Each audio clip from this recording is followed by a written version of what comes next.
হরে কৃষ্ণ। এখন আমরা যাচ্ছি বর্ধমান সরে গেছে মোটা শিবতলায়, কারণ অনেক দিন ধরে ভাবছিলাম যাব সোমবারে আরতি দেখতে, আর যাওয়া হয়ে ওঠেনি। তাই আজকে আমি, আমার ভাই, ছোটরা সব মিলে বেরিয়ে পড়েছিলাম বাবার কাছে। আমরা কোথায় যাচ্ছি এখন? শিবতলা। ঠিক আছে, চলো।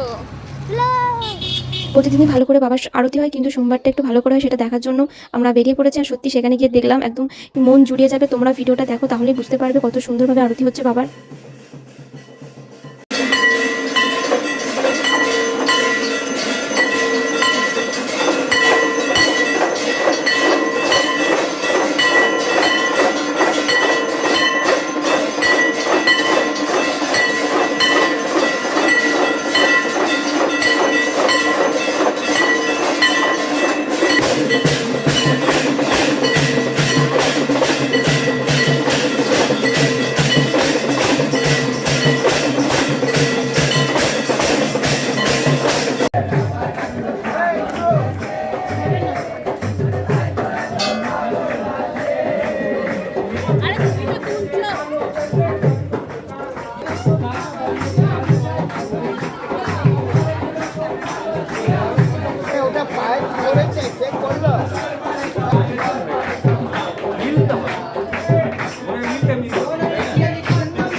তোমাদের বাবার আরতির ভিডিও কেমন লেগেছে অবশ্যই কমেন্ট করো। তোমরা অবশ্যই কিন্তু যেও সোমবারে, দেখবে তোমাদেরও ভালো লাগবে, আমারও খুব ভালো লেগেছে। আর সবাই কমেন্টে হর হর মহাদেব লিখে যেও। হর হর মহাদেব।